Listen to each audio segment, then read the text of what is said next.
कहा जाता है कि जिन्होंने भी अपने नेत्रों से इस समर्पण समारोह को देखा, दूसरे शब्द में शिव विवाह का गायन शास्त्रों में भी है, और उस शिव विवाह का जो प्रत्यक्षदर्शी है वो कितना धन्य होगा, क्योंकि ऐसा शिव विवाह देखने को नहीं मिलता है। शास्त्रों के अंदर बहुत सुंदर एक कथा आती है कि सती ने बहुत तप किया शिवजी को पाने के लिए, लेकिन उस जन्म में वो पा नहीं सकी, तो पुनर्जन्म लेकर के पार्वती बनकर शिव विवाह किया और हमेशा के लिए कैलाश पर्वत पर शिव के साथ आसीन होकर के उस सद्भाग्य को प्राप्त किया। आज का ये दिव्य समर्पण जो है, शायद उसी का यादगार शास्त्रों में बताया गया है। ये कन्याएं जिनको समर्पण होने का संकल्प आता, दुनिया में कन्याएं तो बहुत है, हर एक को थोड़ी शिव विवाह करने का संकल्प आता है, लेकिन जिन्होंने अपने पूर्व जन्म में शिव की नौधा भक्ति किया होगा, लेकिन उस जन्म में शिव को पाने का जो संकल्प था अधूरा रह गया, किसी भी कारणवश पुनर्जन्म लेकर के इस जन्म में उस शिव को प्राप्त करने का जो संकल्प था वो पूरा करती है, क्योंकि तभी इनके मन में ये संकल्प आता है, नहीं तो संकल्प नहीं आता है।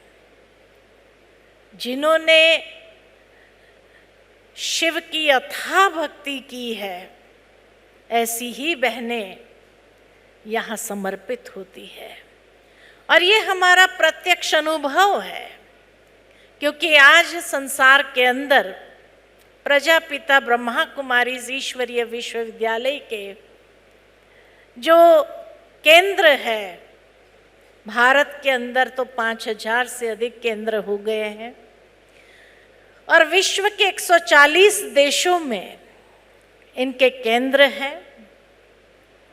89 ईयर्स से इस संस्था का जो कार्य चल रहा है, जिसमें हमारे जैसी समर्पित बहनें करीबन 40,000 बहनें हैं। इतना विशाल वट वृक्ष जो एक छोटे से पौधे के रूप में परमात्मा ने ब्रह्मा बाबा को संकल्प दिया था कि तुम्हें एक नव विश्व का निर्माण करना है। ब्रह्मा बाबा जो एक जवेरी था, लेकिन हाँ, भक्ति भावना से जीवन पूर्ण था, तो इतने नारायण की भक्ति करते थे, नारायण का चित्र हमेशा अपने पॉकेट में रहता था। खूब भक्ति करने के बाद भक्ति का फल देने के लिए भगवान को आना ही पड़ा। जीवन में उन्होंने 12 गुरु किए थे, और 12 गुरु से बहुत सुंदर अनुभव था। उस अनुभव के आधार पर जीवन चल रहा था, अपनी गृहस्थी भी चल रही थी, अपना बिजनेस भी चल रहा था। लेकिन एक दिन जब ईश्वर का संकेत उन्हें प्राप्त हुआ, दिव्य साक्षात्कार हुआ, और उस दिव्य साक्षात्कार से उन्हें वह आकाशवाणी सुनाई दी कि ये संसार का एक महान परिवर्तन होने वाला है, और उसके बाद आने वाली स्वर्णिम दुनिया, सतयुगी दुनिया का निर्माण तुझे करना है। ब्रह्मा बाबा को जरा भी स्पष्ट नहीं था कि कैसे करना होगा, क्या भगवान का संकेत है, क्यों हुआ। तो अपने 12वें गुरु के पास गए और कहा कि आपकी कृपा से मुझे ऐसा दिव्य साक्षात्कार हुआ, जहां मैंने एक महाविनाश का दृश्य देखा और उसके बाद एक स्वर्णिम दुनिया का दृश्य देखा, और यह आकाशवाणी सुनाई दी कि निकट भविष्य में ऐसा महाविनाश के बाद ऐसी स्वर्णिम दुनिया तुझे बनानी है। मुझे कुछ भी समझ नहीं है कि कैसे मैं निमित्त बन सकता हूँ, कैसे मुझे बनानी होगी। आप कृपया करके मुझे ये रास्ता बताइए। तब उनके 12वें गुरु ने कहा कि अभी तक मुझे अपने जीवन में ऐसा कोई साक्षात्कार नहीं हुआ है, ना कोई ऐसा संकेत मिला है, तो मैं कैसे आपको गाइड कर सकता हूँ। ये भगवान आपसे क्या कराना चाहते हैं वही मार्गदर्शक आपका बनेगा। और उसके बाद उनके जीवन में एक परिवर्तन आया कि वो बिजनेस को समाप्त किया और बिजनेस को छोड़ करके धीरे धीरे साक्षात्कार बढ़ते गए उनके जीवन में। प्रतिदिन सुंदर साक्षात्कार होते थे और इस तरह से एक छोटा सा सत्संग के रूप में आरंभ हुआ था। 1936 के आसपास जब हैदराबाद, सिंध और भारत एक ही था, तो उस समय वहाँ सत्संग के रूप में आरंभ हुआ। और धीरे धीरे जब कोई नई चीज इस संसार में आती है तो जरूर उसका विरोध भी होता है, क्योंकि जब ब्रह्मा बाबा ने ये प्रतिज्ञा की, एक भीष्म प्रतिज्ञा, कि जीवन के अंदर ब्रह्मचर्य व्रत का पालन करना है, बहनें धीरे धीरे आते गए और उसी नियम में बंधते गए। और इस तरह से ब्रह्मा बाबा ने एक छोटा सा 8 बहनों का ट्रस्ट बना करके ये ईश्वरीय विश्वविद्यालय की स्थापना की 1937 दिवाली के दिन, और अपनी सारी संपत्ति बहनों को समर्पित किया, क्योंकि परमेश्वर का आदेश था कि जब तक माताएं नहीं जागेगी, भारत में माताएं प्रथम गुरु नहीं बनेंगी, तब तक ये संसार का परिवर्तन नहीं हो सकता है। और ये संकेत प्राप्त करने के बाद अपनी भी चल संपत्ति ब्रह्मा बाबा ने समर्पित कर दिया 8 बहनों का ट्रस्ट बना करके, और नाम दिया प्रजापिता ब्रह्मा कुमारी ईश्वरीय विश्वविद्यालय। कराची में यह ईश्वरीय विश्वविद्यालय की स्थापना हुई। उस समय भी समाज में बहुत विरोध हुआ कि ये कौन सी नई सिस्टम है कि बहनों को आजीवन ब्रह्मचर्य व्रत में बांधने का। लेकिन जब ब्रह्मा बाबा ने कहा कि ये कार्य मेरा नहीं है, उस ईश्वर परमात्मा का कार्य है जो करा रहा है, और बहनों को बाबा ने आगे किया। ब्रह्मा बाबा कभी भी किसी स्टेज प्रोग्राम पर आगे नहीं आए। मातेश्वरी जगदम्बा सरस्वती को हमेशा इस ईश्वरीय विश्वविद्यालय की जो प्रथम प्रशासिका थी, वो आगे आई, और उनके साथी जो बहनें थी, तो उस समय करीबन 350 बहनें समर्पित हुई थी इस ईश्वरीय विश्वविद्यालय में। 14 साल उन्होंने तपस्या की, क्योंकि उन्हीं दिनों में पार्टीशन शुरू हो गया था, भारत विभाजन शुरू हो गया था। 1950 में आदेश हुआ परमात्मा का साक्षात्कार के माध्यम से कि भारत में पहाड़ी पर जाना है। ऊंची पहाड़ी है जहां पांडवों की अंतिम तपस्या पूरी हुई थी। यह स्पष्ट नहीं था कि कहाँ पर वो पहाड़ी है, बस इतना संकेत मिला एक पहाड़ी पर जाना है। और तभी ब्रह्मा बाबा ने ये 350 बहनें और थोड़े से भाई थे उस समय, उनको लेकर के जहाज के द्वारा ओखा बंदर आए और ओखा बंदर से माउंट आबू आए। किसी महात्मा ने गाइड किया था कि माउंट आबू ही वो पहाड़ी है जहाँ पांडवों की अंतिम तपस्या पूरी हुई थी। और माउंट आबू अर्बुदा देवी का दूसरा नाम है। अर्बुदा देवी माँ सरस्वती का दूसरा नाम है। और कहा जाता है शास्त्रों के अंदर के ब्रह्मा ने सरस्वती को वेदों का ज्ञान अरावली की इन पहाड़ियों पर दिया था। तो इसीलिए ब्रह्मा बाबा ये 350 भाई बहनों को लेकर के, बच्चों को लेकर के, उस समय बाबा की आयु करीबन 80 साल के थे बाबा, और सारे भाई बहनें छोटे छोटे बोर्डिंग स्कूल में पढ़ते थे, उनको लेकर के 350 को माउंट आबू में आए।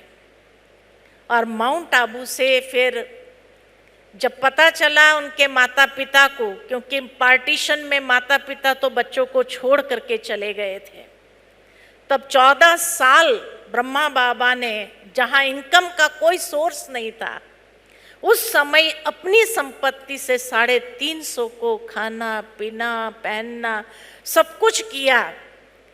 और उनकी नींव इतनी मजबूत की तपस्या के माध्यम से, मौन व्रत धारण करते हुए इतनी पक्की उनकी नींव किया, जो आज इस संस्था के दादियाँ जो थी, जो फाउंडेशन स्टोन कहे या जो नींव के पत्थर थे, और वहाँ से वो छोटे से पौधे से लेकर के फिर माउंट आबू से भिन्न स्थानों पर जहाँ जहाँ निमंत्रण मिलता गया, बिना निमंत्रण के ब्रह्मा कुमारी बहनें जाती नहीं हैं।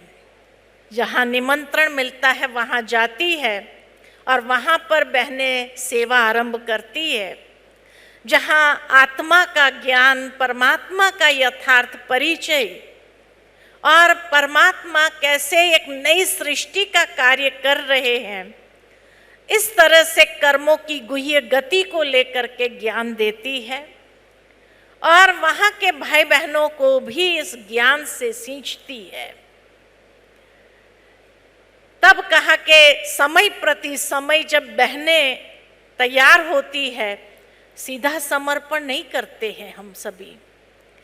हमारे समर्पण के भी नियम है, कायदे हैं कि जब तक बहनें 20-21 साल की अपना ग्रेजुएशन पूरा नहीं करती है, तब तक उनको समर्पित नहीं किया जाता है। और ग्रेजुएशन के बाद उनकी ट्रेनिंग होती है, और वो ट्रेनिंग 5 साल की होती है, कोई 1-2 साल की या 1-2 दिन की बात नहीं होती है। 5 साल की ट्रेनिंग होती है, जहां वो अपना फैसला ले सके कि मैं इस जीवन को अपना सकूंगी या नहीं अपना सकूंगी।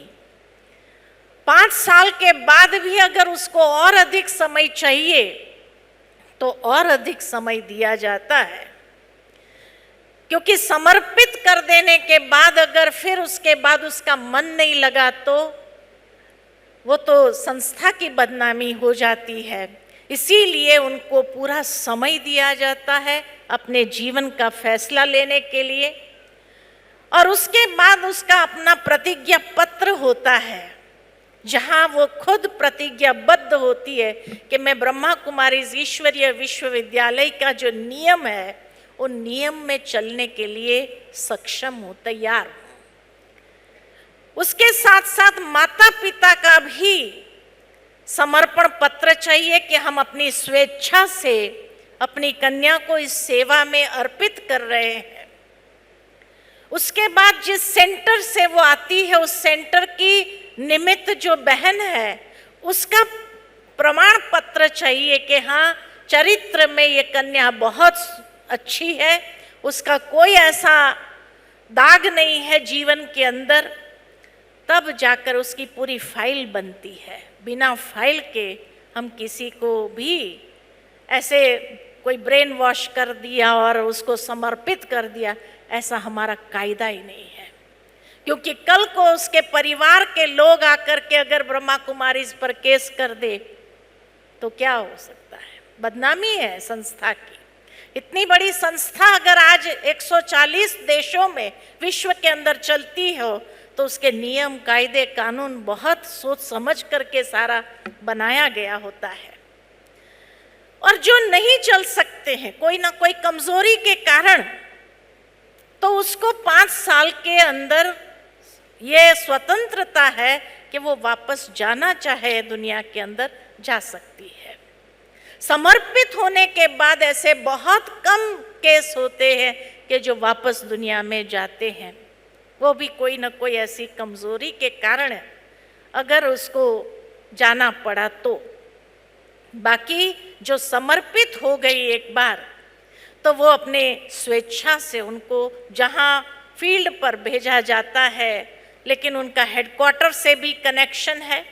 हमारा जो पूरा तैयार होता है, पूरा एक इंस्टीट्यूशन का, ये ऑर्गेनाइजेशन का पूरा जो स्वरूप है कि माउंट आबू हेडक्वार्टर्स है, उसके बाद हर स्टेट में जो मेन ब्रांच होती है जिसको हम कहते हैं जोन ऑफिस, वो जोन ऑफिस है, तो जोन्स बने हुए होते हैं।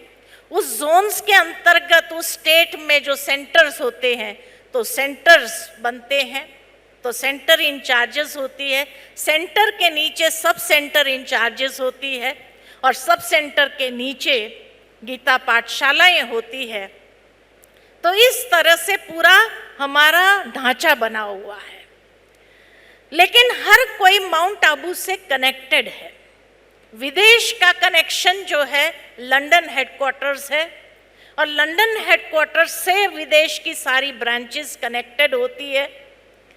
हमारा ये नहीं है कि एक सेंटर खुला तो वो स्वतंत्र हो गया और उसका न माउंट आबू से कनेक्शन, न संस्था के कोई भी सेंटर से कनेक्शन, जोन से कनेक्शन, ऐसा नहीं होता है। पूरा जो उसका स्वरूप बना हुआ है, हर एक माउंट आबू से भी कनेक्टेड रहते हैं। और माउंट आबू में सभी समर्पित बहनों की, भाइयों की फाइल बनी होती है। और इस तरह से सारा स्वरूप एडमिनिस्ट्रेशन के रूप में चलता है।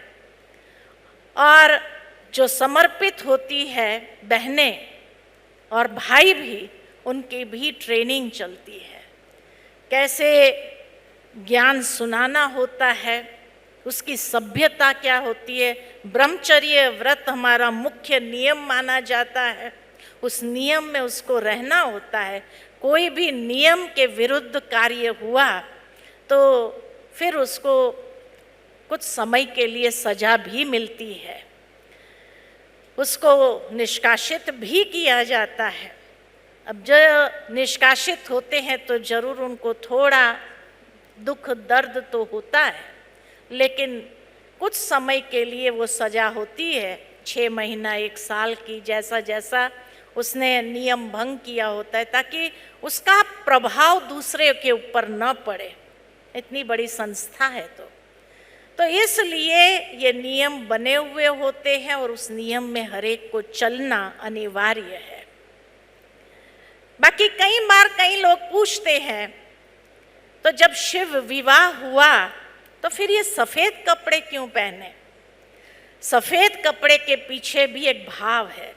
सफ़ेद कपड़ा पवित्रता का प्रतीक है, शांति का प्रतीक है। जहाँ शांति का संदेश होता है तो सफ़ेद रुमाल हमेशा हिलाया जाता है, शांति का प्रतीक है। जिस तरह सफ़ेद कपड़े के ऊपर छोटा सा दाग भी होता है तो दिखाई देता है, ये हमारा चरित्र है कि जिस तरह से सफ़ेद कपड़े पर कोई दाग नहीं होना चाहिए, इतना ध्यान रखते हैं, तो हमारा चरित्र भी इतना ऊंचा होना चाहिए, हमारे चरित्र पर भी कोई दाग नहीं होना चाहिए। इसलिए एक बार बार स्वयं को जागृत करने की प्रक्रिया है।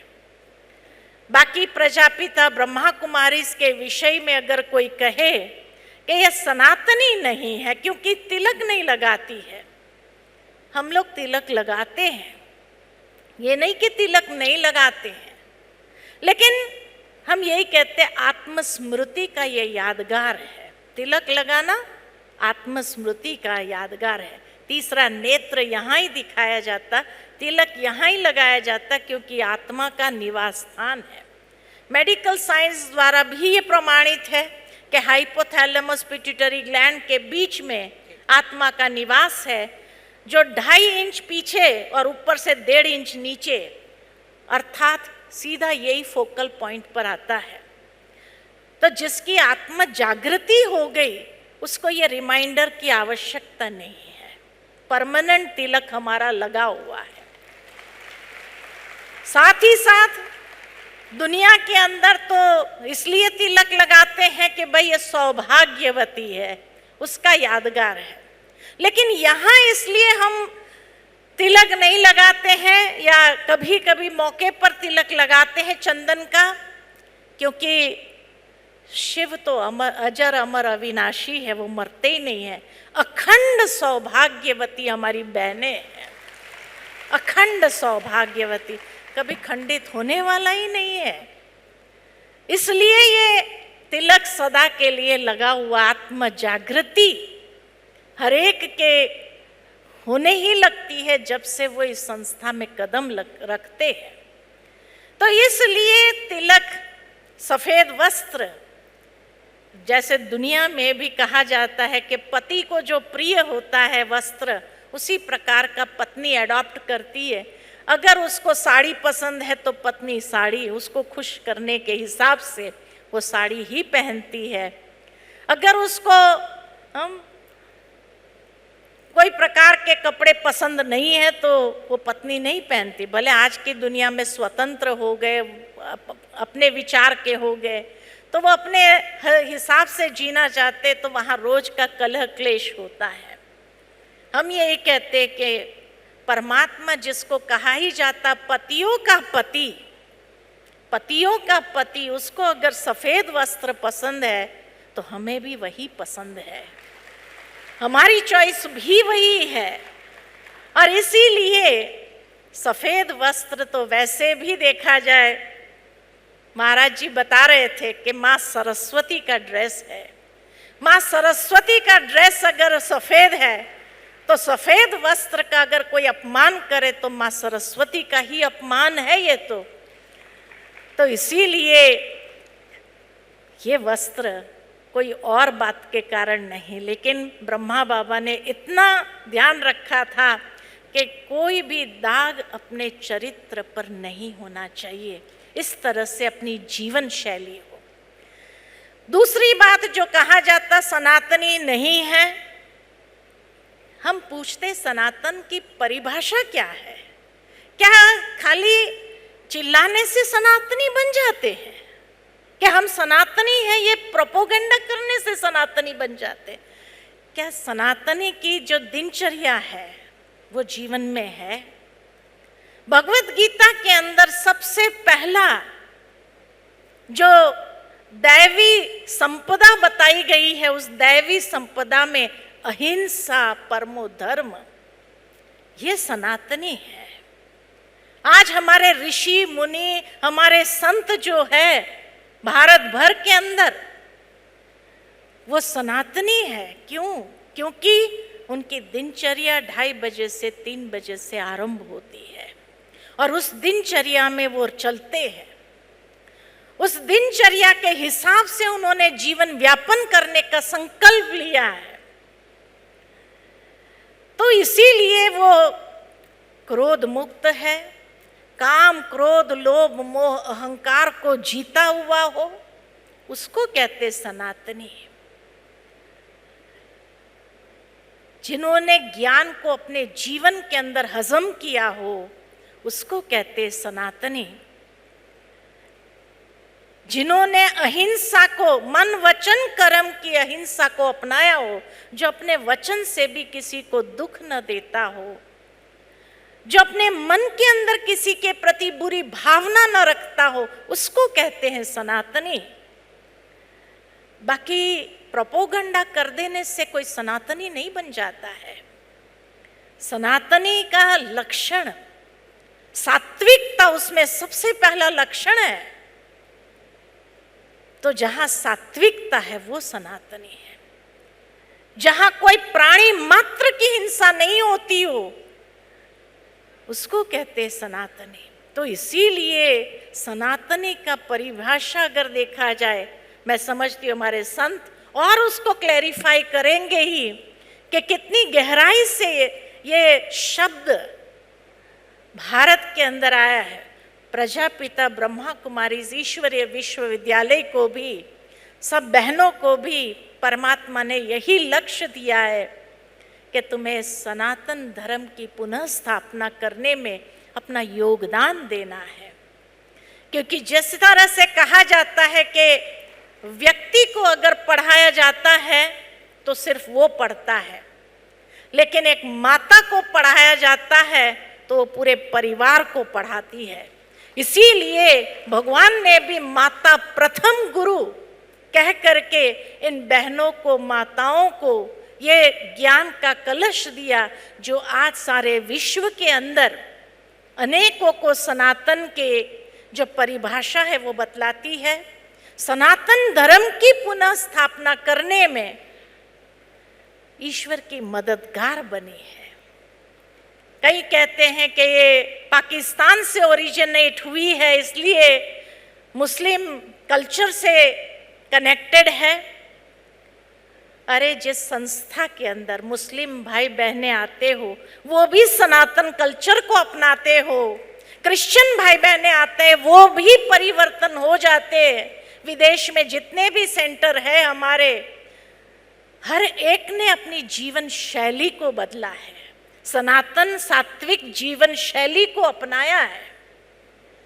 इसलिए कहा कि हम कन्वर्ट नहीं हुए हैं, उनको कन्वर्ट किया जा रहा है, घर वापसी उनकी कर रहे हैं हम। तो जो अंग्रेज बन गए या जो क्रिश्चियन बन गए, जो मुस्लिम बन गए, उनकी घर वापसी हो रही है।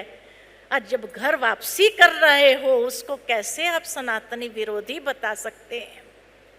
हमारा पहरवाइश, हमारी दिनचर्या स्टडी करो आप।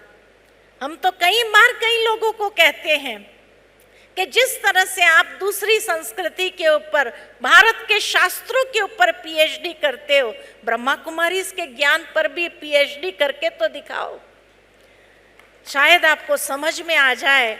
सुनी सुनाई बातें तो बहुत है, जो यहाँ के दिनचर्या के हिसाब से नहीं चले, यहाँ के नियम धारणाओं के हिसाब से नहीं चल सके, वो अगर चले भी गए, क्योंकि कहीं ना कहीं उनको नाम मान शान की इच्छा थी कि हमारा नाम होना चाहिए, हमारा मान होना चाहिए, हमें पद प्रतिष्ठा प्राप्त होनी चाहिए, और यहाँ पर ये नहीं मिला तो जो अंदर की भूख है वो कैसे तृप्त होगी? तो इसीलिए अपना अलग से बना दिया उन्होंने, और अलग से बना करके अगर वो ब्रह्मा कुमारी के बारे में गैर प्रचार कर रहे हो, अब जहाँ इतना बड़ा वट वृक्ष हो, एक दो डालियाँ काट सकेंगे आप, पूरा वट वृक्ष तो उखाड़ नहीं सकते। और जो वट वृक्ष उखाड़ने का प्रयत्न करते हैं दुनिया से, वही उखड़ जाते हैं, वट वृक्ष नहीं उखड़ता है। भावार्थ यही कि आज ब्रह्मा कुमारी के बारे में जो गलत फहमियाँ है सनातन विरोध, अरे हमारा बैज, मैं महाराज जी से बता रही थी कि एक एक बहन जी जो आ रही थी समर्पित वाली, उनको हम बैज पहना रहे थे। लक्ष्मी नारायण का ये बैज है। क्या लक्ष्मी नारायण सनातनी नहीं है? लक्ष्मी नारायण सनातनी नहीं है, हमारा तो बैज ही सनातन धर्म का प्रतीक है। कि जिस तरह लक्ष्मी नारायण ने एक जीवन जिया तो आज पूज्य बन गए, मंदिरों में स्थापित हो गए, इतने पूजनीय बन गए। हमारा आदर्श अगर इतना ऊंचा हो तो हमारा जीवन सनातनी विरोधी कैसे हो सकता है? सोचने की बात है। भावार्थ यही कि ये हमारा लक्ष्मी नारायण के बैज को हम कहते, ये हमारा मंगल सूत्र है। जो भी शिव विवाहित होती है बहनें, उनको सबसे पहले यही बैज मिलता है। ये बैज माना ही ये समर्पित है। बाकी जो बहनें हैं, कन्याएं, माताएं हैं, वो दूसरे बैज लगाती, उनको ये बैज ऑफिशियली नहीं मिलता है। ये बैज ऑफिशियल हमारा मंगल सूत्र है कि हम शिव विवाह किया हुआ है। आज 50 साल हमको हो गए, 60 साल कुलदीप दीदी को हो गए समर्पित जीवन व्यतीत करते हुए। अगर इस जीवन में हम सभी अगर नाखुश होते या हमें जबरदस्ती डाला जाता तो वो 60 साल नहीं निकाल सकते हैं, 50 साल नहीं निकाल सकते हैं। और आज भी इतना ही अगर अंदर में इस ज्ञान के प्रति सम्मान है, परमात्मा शिव के प्रति इतना सम्मान है कि हमारे जीवन के एक एक खून के एक एक कतरे में भी उसका ज्ञान समाया हुआ है, उनके प्रति श्रेष्ठ भावनाएं समाई हुई है, यही बताती है हमारी जीवन शैली से। इसलिए कहा न यहाँ किसी का ब्रेन वॉश किया जाता, लेकिन हाँ आध्यात्मिकता को कहा जाता इट्स स्पिरिचुअल साइंस। और स्पिरिचुअल साइंस है तो साइंस में हर बात का लॉजिक है, और इसीलिए जहाँ लॉजिक है उस लॉजिक को जब पढ़े लिखे लोग स्वीकार करते हैं तो उसका ब्रेन वॉश नहीं किया जाता है। उस आध्यात्म का जो विज्ञान है उसको जिसने समझा है और समझ करके अपने जीवन के अंदर जिसने धारण किया है, उसी के आधार से वो अपने जीवन को आगे बढ़ाते हैं। बाकी कोई अगर कहता है कि ब्रह्मा कुमारी बहनें एक बार समर्पित हो जाती है तो घर में नहीं जा सकती, ऐसा नहीं है। हम घर में भी जाते हैं, दुनिया के समाज की सेवा अगर करते हैं, और हमारे अपने माँ बाप अगर दुखी है, उनको अगर ज़रूरत है तो हम घर भी जाते हैं। हाँ, यही यूनिफॉर्म में जरूर रहते हैं, यही ड्रेस में जरूर रहते हैं, लेकिन उनकी सेवा भी करते हैं। और उनकी सेवा करके कोरोना के समय हमारी कई बहनें जिनके माता पिता बीमार थे तो गए, उनकी सेवा किया और सेवा करके उनको स्वस्थ बना करके वापस अपने स्थान पर आ गए। तो सेवा भी करती है, माता पिता की सेवा प्रथम सेवा है। हम ऐसे सन्यासी नहीं हैं जो एक बार घर छोड़ा तो घर नहीं जा सकते हैं, घर जाते हैं, उनकी सेवा, उनको जब ज़रूरत होती है तो उनकी सेवा भी करते हैं। तो इसीलिए हमारे नियम कानून में जो बातें स्पष्ट की है उसी के हिसाब से हम चलते हैं। ये जरूर है कि जो इस जीवन में चला हुआ हो इतना सालों से, तो घर में कितना दिन रहेगा, 2-4 दिन अच्छा लगता है, ठीक है, मिल लिया, आ गए। उसके बाद ज़्यादा दिन नहीं रहते हैं। उनका जब तक सेवा की आवश्यकता थी तो करते हैं, करके आ जाते हैं। तो इसीलिए आज कई सोचते हैं कि ब्रह्मा कुमारी समाज सेवा नहीं करते हैं। कौन कहता है हम समाज सेवा नहीं करते हैं? अभी इस साल दादी प्रकाश मणि जी का दिन आ रहा है 25 अगस्त को, और उस 25 अगस्त के निमित्त सारे भारत भर में Guinness book of world records बनाने का ब्रह्मा कुमारीज ने एक संकल्प लिया है कि इतना ब्लड डोनेशन कैंप्स हम चलाएंगे सारे भारत में, और नए कई लोगों को जिसके द्वारा नया जीवन प्राप्त हो। 1 लाख यूनिट से ऊपर ब्लड कनेक्शन का जो संकल्प लिया है, तो समाज सेवा भी करते हैं। हमारी हॉस्पिटल्स चलती है, कई जगह पर ब्लड डोनेशन कैंप्स ऑर्गेनाइज होते हैं। इस तरह से कई समाज सेवा करते हैं। तो ब्रह्मा कुमारी खाली आध्यात्मिक ज्ञान दे रही है ऐसा नहीं है, समाज सेवा भी करती है, तन मन धन से प्रतिबद्ध जरूर है। और इसीलिए एक ही संकल्पबद्ध होकर के सारी बहनें जो है एकजुट है, एक ऐसा यूनिटी है हम बहनों के अंदर।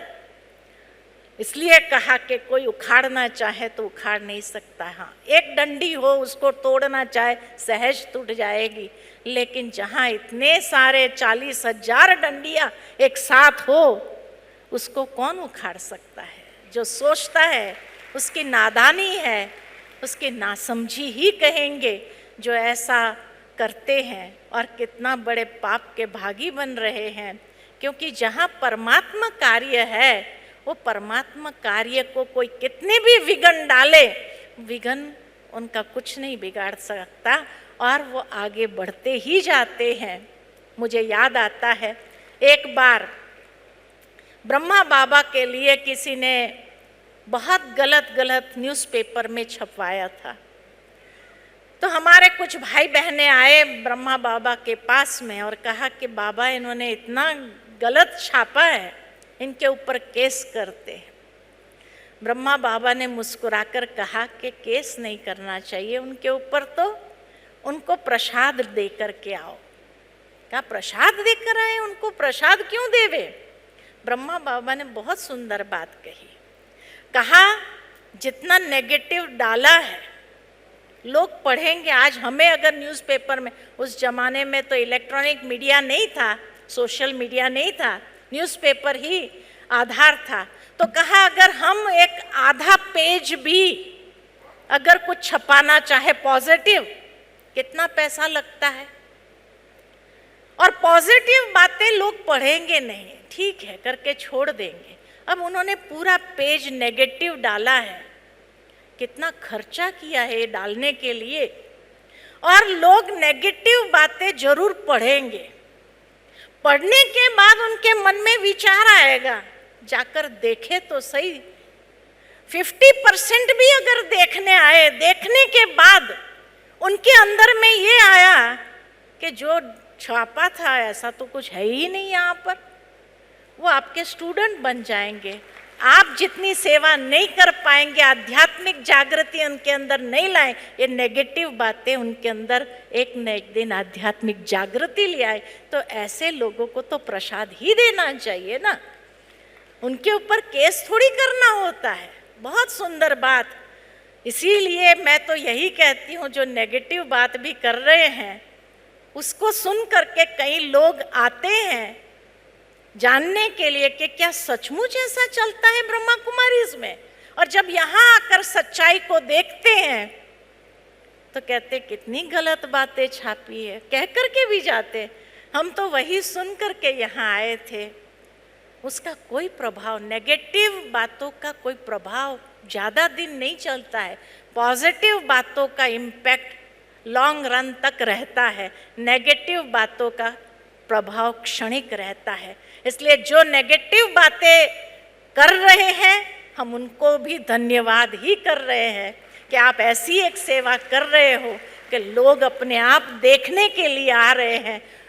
वो हमारा तो बिगाड़ नहीं पा रहे हैं, लेकिन खुद के लिए कितनी बद्दुआएं कमा रहे हैं, क्योंकि जब लोग जानते हैं और कहते हैं इतनी सच्चाई है आपके अंदर और फिर भी ऐसी बातें, तो क्या ये दुआ हुई या बद्दुआ हुई?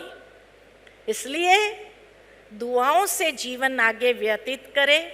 और ये हमारी बहनों को भी आज हमारे पावन संत दुआएं देने के लिए आए हैं। इतना सुंदर जो सेवा के कार्य के प्रति प्रतिबद्ध हो गई है, जिनके माता पिता ने स्वेच्छा से अपनी बेटियों को इस सेवा में दिया। कई लोग कहते हैं कि ब्रह्मा कुमारी इस पवित्रता को अपनाने के लिए कहते पॉपुलेशन कम कर रहे हैं। आज दुनिया के अंदर देखो तो जितनी भी शादियां हो रही है, कहाँ एंड होती है, कहाँ एंड हो रही है? लिव इन रिलेशनशिप में एंड हो रही है। क्या ये व्यभिचार नहीं है? ये भ्रष्टाचार नहीं है? क्या ऐसी भ्रष्टाचारी दुनिया बनाना चाहते? अगर ब्रह्मा कुमारियां अगर ऐसा ज्ञान देती है जिससे अगर व्यभिचार खत्म हो समाज के अंदर से, लिव इन रिलेशनशिप को खत्म कर रहे हैं, जो बिना शादी के जी रहे हैं, जो अनेक प्रकार के कुकर्म कर रहे हैं, अनेक प्रकार के भ्रष्टाचार का आचरण कर रहे हैं, तो ब्रह्मा कुमारियां तो सात्विक जीवन शैली अपनाने के लिए कहती है। तो इसीलिए ये कोई संख्या को कम नहीं कर रही है। हमारे भारत में इतने साधु जो बन रहे हैं, तो क्या उनके लिए भी कहेंगे कि संख्या को कम कर रहे हैं? अरे ये भी अपने पवित्र वाइब्रेशन को आज भारत की संस्कृति को थमाए हुए हैं। आज हमारे ये पवित्र संत नहीं होते तो भारत का बेड़ा तो कब का गर्क हो चुका होता। इनके कारण ही, इनके वाइब्रेशन के कारण, इनकी पवित्रता की शक्ति के कारण ही आज भारत का ये बेड़ा बचा हुआ है। और इसी आधार पर भारत विश्व गुरु की राह पर चल पड़ा है। तो ये थैंक्स हमारे ये संतों का है कि जिन्होंने अपनी पवित्रता की शक्ति से, अपने ब्रह्मचर्य व्रत की शक्ति से भारत को विश्व गुरु की ओर आगे बढ़ाने का संकल्प लिया है। और उसी संकल्प में हम बहनें भी हमारे ये संत भाइयों के साथ में है, चाहे कोई माने या न माने, चाहे कोई स्वीकार करे या न करे, लेकिन एक न एक दिन ये भारत सारे विश्व के लिए विश्व गुरु बनकर रहेगा।